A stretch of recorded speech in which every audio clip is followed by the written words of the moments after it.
기독교인이 아니어도 상담에 관심이 있으면 들어봄직한 최의연의 말씀 나눔 시작하겠습니다. 오늘은 3월 3일 사순절 제3주 주일이고 3.1절 기념 주일이기도 합니다.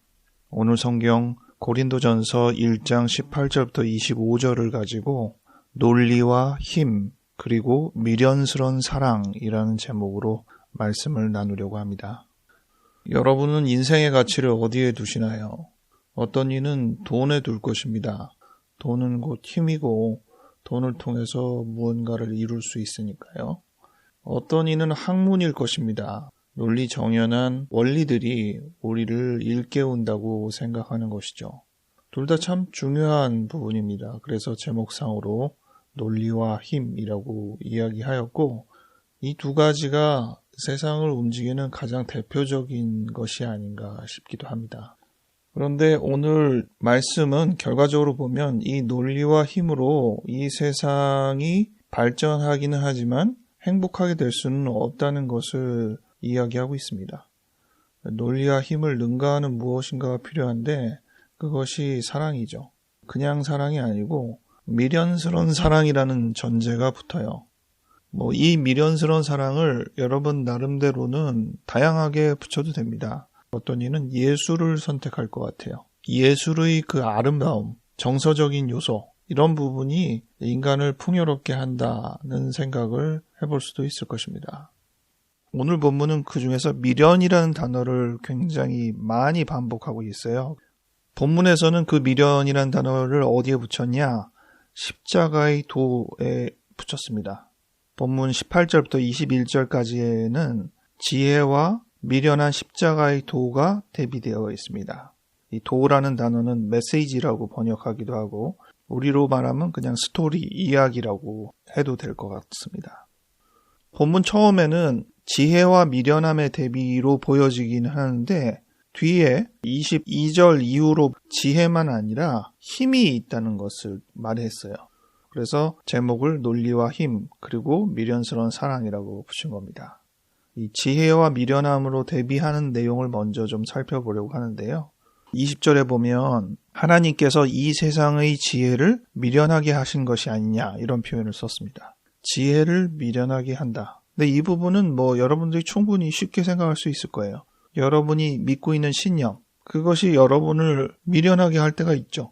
굉장히 믿고 따르고 그게 다 모든 걸 새롭게 하고 건강하게 해줄 것이라고 생각했는데 웬걸 그것 때문에 오히려 더 안 좋게 되는 결과가 있잖아요.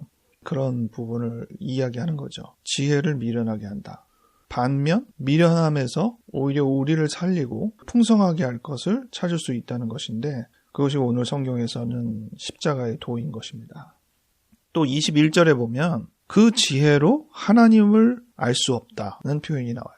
그 지혜가 추구하는 핵심을 도달해 보면 우리가 원하는 궁극적인 것에 도달하지 못한다. 또는 오히려 중요한 것을 놓친다. 반면 우리가 정말 찾아야 될 보석과 같은 것이 우리가 처음에는 제쳐두었던, 미련하게 여겼던 그 부분에 담겨 있을 수 있다는 생각을 지혜와 미련함의 대비를 통해서 어느 정도 해볼 수 있을 것입니다. 저는 오늘 본문에서 가장 실질적으로 다가오는 부분은 21절에 있는 내용인데요. 하나님께서 전도에 미련한 것으로 믿는 자들을 구원하기를 기뻐하셨도다는 표현입니다. 이 고린도전서 바울이라는 사람이 고린도 지역에 있는 교회에 쓴 편지인데 바울은 지금 이 고린도 교회만이 아니라 여러 군데를 다니면서 예수의 십자가 도를 전파하고 그를 믿고 따르는 사람들이 같이 공동체를 이루는 교회가 되는 거죠. 그 교회를 세우고 그리고 여러 교회에 계속 문안하고 편지하고 관리하는 이런 역할을 해왔던 사람이거든요. 바울은 원래 교수 이상의 학벌이나 포지션을 갖고 있었던 사람이거든요. 그걸 다 제쳐놓고 저 지방으로 혼자 또 여럿이 다니면서 이렇게 한 사람 한 사람 만나면서 말씀을 전한 거예요. 어떻게 보면 미련하죠. 자기 포지션에서 기득권 누리면서 잘 살 수 있는데 왜 저러나 싶기도 하죠. 게다가 그 전까지는 유대교인으로서 유대 정통주의 원리를 고집하던 사람인데 하루아침에 그 유대교의 변절자에 준하는 예수교를 전하느라고 자기의 모든 거를 거는 거예요. 그러니 다른 사람이 보기엔 멀쩡하던 사람이 완전히 돌아버렸네 라는 생각이 들 정도가 된 거죠. 정말 미련한 겁니다. 근데 왜 바울은 그런 미련한 인생의 변환을 가졌을까? 결국 그것이 예수 때문이거든요. 예수가 어떤 일을 했길래 과연 이러한 변혁을 일으킬 수 있었을까? 예수의 원래의 정신보다 변질된 특성으로 간 것은 바로 개인주의입니다. 예수께서는 한 사람이 구원받는 것에 최대한의 핵심을 둔 사람은 아니에요. 근데 좀 더 많은 시작이 예수께서 너의 죄를 위해서 죽으셨다. 너를 사랑하기 때문에 예수께서 죽으셨다라고 전달을 합니다. 그게 예수의 십자가의 도라고 전달을 하는 거예요. 그 부분이 틀린 말은 아닌데 그렇게 개인에게 한정되어서만 설명할 만한 표현은 아닙니다. 하지만 그 개개인이 돌아서는 데 있어서는 너를 위해 죽으셨다. 너를 사랑하셔서 그러셨다라는 표현이 아주 강렬하게 다가와요. 저 자신한테도 그렇게 다가왔죠. 초등학교 들어가기도 전에 동네에서 무슨 여름 성경학교 이런 거 하면 모이잖아요, 학생들. 그러니까 저도 그렇게 갔거든요. 거기서 교사 한 분이 두 팔을 쫙 벌려서 예수께서 우리를 위해서 십자가에 달려 돌아가셨어요. 이렇게 얘기하는 그 장면이 지금도 인상이 남아요. 맞고 틀리고를 떠나서 무언가 마음을 이렇게 뭉클하게 건드렸던 그 기억이 납니다. 그리고 동시에 또 그 의문이었는데 예수님 좋은 사람이라고 계속 얘기하고 십자가에 달려 죽으셨다는 얘기도 하는데 그 십자가를 교회에다 걸어놓잖아요. 그게 굉장히 이상했어요. 아니 그 좋은 예수님이라고 선전을 하면서 그 예수 죽인 십자가를 왜 이렇게 걸어놔? 그게 정말 미련한 십자가의 도인 거죠. 그 부분을 제 자신이 개인적으로 인정했던 것이 중학교 2학년 때였는데 수련회 가가지고 마지막 날 밤에 울면서 기도하면서 하나님 저는 죄인입니다 하고 울면서 기도하면서 신앙을 제 것으로 갖기 시작했어요. 그 부분을 종교적인 언어로 말하지 않고 이야기하자면 진정한 사랑의 전제 조건은 참회인 것 같습니다. 사람이 자기 자신을 정말 냉정하게 보고 단순히 보잘것없는 정도가 아니라 죄인이라고 솔직하게 인정하는 그 순간 그런 나를 사랑한다. 그런 나를 인정해준다는 그 감흥은 어디에서도 비교할 수 없는 감흥이거든요. 예수께서 그것을 해주신다는 그 메시지는 경험해 본 사람들 입장에서는 그만큼 강렬한 것이 없죠. 그런데 예수의 사랑은 그렇게 개인적인 것으로 끝날 일이 아닙니다. 예수가 오랫동안 외치면서 강조했던 것은 좀 더 원대한, 좀 더 보편적이고 궁극적인 사랑이었어요. 모든 사람을 위한 사랑이었죠. 다른 식으로 단어를 하자면 평화일 것 같아요. 평화. 기득권 세력이 점유하는 그런 얄팍한 평화가 아니고 모든 사람이 누리는 평화. 그 평화를 외쳐서 결국 예수는 죽었습니다. 미련한 거죠. 평화를 외치려면 그 평화가 도래할 수 있도록 하는 게 중요하잖아요. 우리가 알 때는 그런 게 지혜거든요. 그런데 지혜는 결과적으로 보면 기득권 세력의 강렬한 헤게모니를 더 풍부하게 하면서 그 안에 들어가지 못하는 사람들을 배제하게 되는 흐름을 만들 수밖에 없어요. 비논리는 해당이 되지 않는 거예요. 논리만 해당이 되는 것이고 학문적 성과만 수용하게 됩니다. 그래서 정확하게 갈라져요. 계속 갈라치기를 하는 거예요. 평화는 이것을 한 대로 인테그레이션, 묶어야 됩니다. 이 부분이 우리에게 큰 갈등인데 예수는 평화를 외쳤고 기득권 세력의 모함을 받아서 죽은 거죠. 이런 미련스러운 사랑, 지고지순한 사랑이라고 할 수도 있고 지질이 궁상 이런 단어가 떠오르더라고요. 바보죠, 바보. 오직 한 가지만 생각하는 그런 사랑. 우리 주변에도 그런 사랑하는 사람들 알잖아요. 현실을 좀 알아야지 라고 싶은데도 불구하고 오로지 그 사랑 하나에 매달리는 사람들이 있어요. 이 순수한 사랑, 미련스러운 사랑은 결과적으로는 결론이 안 좋아요. 이 사회의 눈에서 볼 때는. 그걸 좋게 표현하면 희생이라고 할 수는 있는데 조금 더 적나라하게 표현하면 결론은 안 좋아요. 그 미련한 사랑을 포기하지 않으면 그것 때문에 망해요.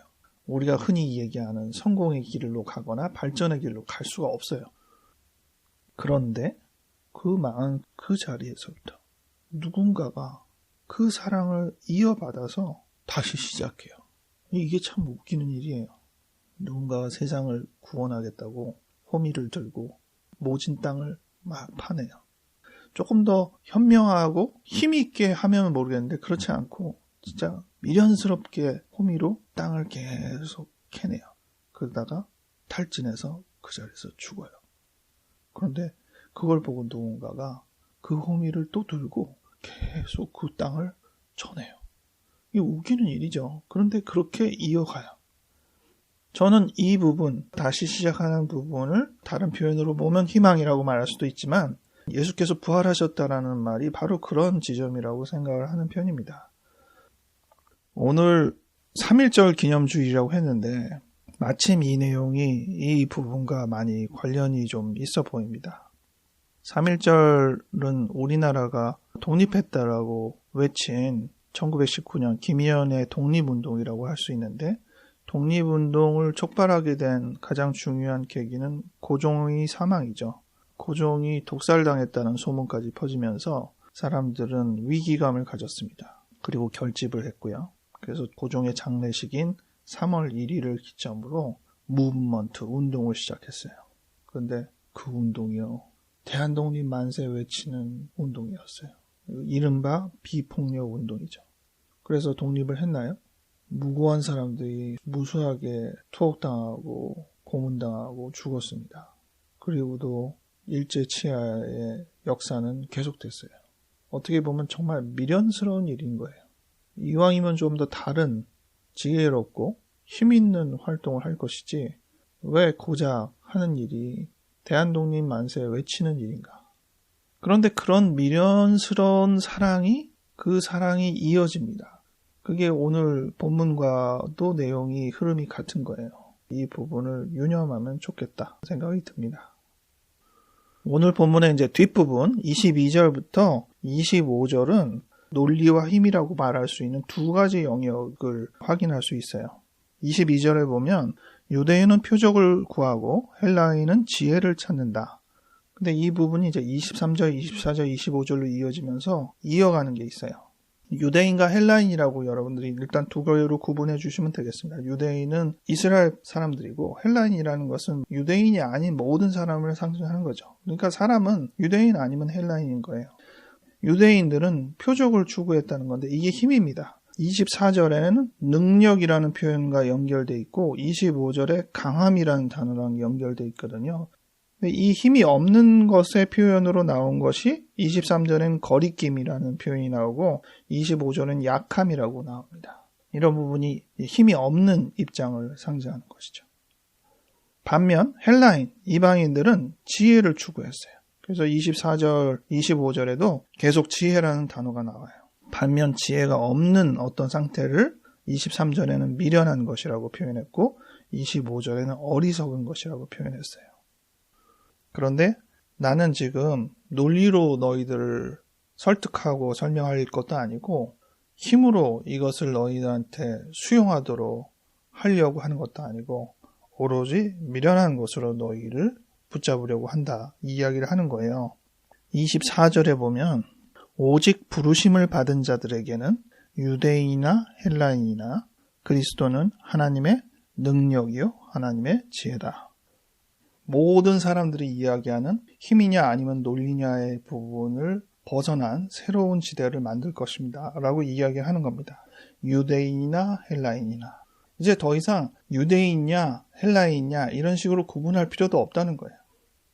저는 상담자들한테 교육할 때 가끔 그런 표현을 써요. 많은 문제들이 이거냐 저거냐 이게 옳으냐 그르냐 이런 두 가지를 안고 거기에 거의 이제 몰입하게 되는 경향이 있는데 그럴 때 항상 제3의 영역을 내담자가 고려할 수 있게 해줘야 한다. 이런 표현을 쓰거든요. 이 부분도 비슷하게 생각하시면 됩니다. 모든 세상의 원리, 논리들을 이겁니까 저겁니까 맞습니까 틀립니까 이런 식으로 해서 둘로 나누려는 그 영역에 있을 때 이도 아니고 저도 아니고 또는 다 하나로 묶일 수 있는 이 세 번째 영역에 우리가 관심을 가져야 한다. 그럴 때 오히려 내담자가 더 많이 깨닫고 발견하는 부분이 있다는 걸 알고 있거든요. 근데 지금 바울도 비슷한 얘기를 하는 거예요. 유대인들은 누구나 다 그냥 힘 그러고, 반면 헬라인 저기 딴 세상들은 논리 이렇게 얘기하는데, 사실은 힘도 아니고 논리도 아니다. 우리가 정말 포기하지 않아야 될 것은 미련스러운 사랑이다. 이렇게 얘기를 하는 겁니다. 여러분은 어디에 설득이 됩니까? 여러분은 지금 무엇을 더 중요시하고 있습니까? 힘을 더 중요시하거나 논리를 중요시할 가능성이 높아요. 그걸 부정하면 안 돼요. 그런데 동시에 생각을 해야죠. 내가 붙들고 있는 이것이 나를 과연 구원할까? 나를 과연 풍요롭게 하고 건강하게 할 수 있을까?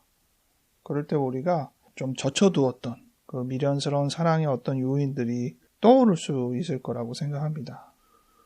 오늘 3.1절을 생각해 보면서도 그렇고, 대한독립 만세라고 이야기했던 그 비폭력 운동, 그야말로 선언이라고 생각합니다.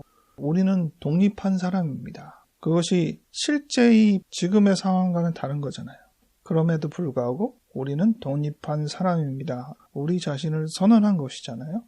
그것이 미련해 보이긴 하지만 거기서부터 시작하는 것이다라는 것을 또 생각하게 되거든요.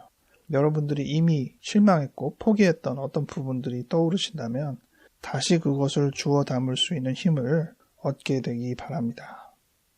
기도하겠습니다. 하나님, 3.1절을 지내며 3월 3일을 맞이합니다. 선진들이 어려운 시기에도 우리의 뜻을 굽히지 않고 죽음으로 마감한다고 해도 독립 만세라고 외쳤던 그들의 숭고한 정신이 있었기에 우리가 지금 이렇게 나름의 지위를 누리며 살고 있음을 생각하게 됩니다. 우리는 평소 힘을 의지하고 논리를 숭배하지만 사실 이 부분이 우리에게 충분한 행복과 만족을 줄 수 없음을 또한 인정합니다. 우리가 포기하지 말아야 할 것, 희망을 두고 끝까지 노력해야 할 것, 누군가 그 길을 가서 결국 쓰러졌던 그 부분에서 다시 시작해야 할 것이 우리 안에 있음을 깨달아 알게 하시고 우리도 힘을 내어 터벅터벅 우리가 가진 호미를 들고 땅을 캐며 걸어갈 수 있도록 도와주시옵소서. 남들 보기에 참 미련스러워 보이는 이 세상의 평화와 사랑을 위해서 노력할 수 있도록 도와주시옵소서. 세상은 너가 지혜를 믿느냐, 너가 힘을 믿느냐 하면서 편가르기에 혈안이 되어 있습니다. 하지만 우리는 미련스러운 사랑을 들어 힘과 논리를 다 끌어안을 수 있도록 도와주시옵소서. 감사드렸고 예수님 이름으로 기도하였습니다. 아멘.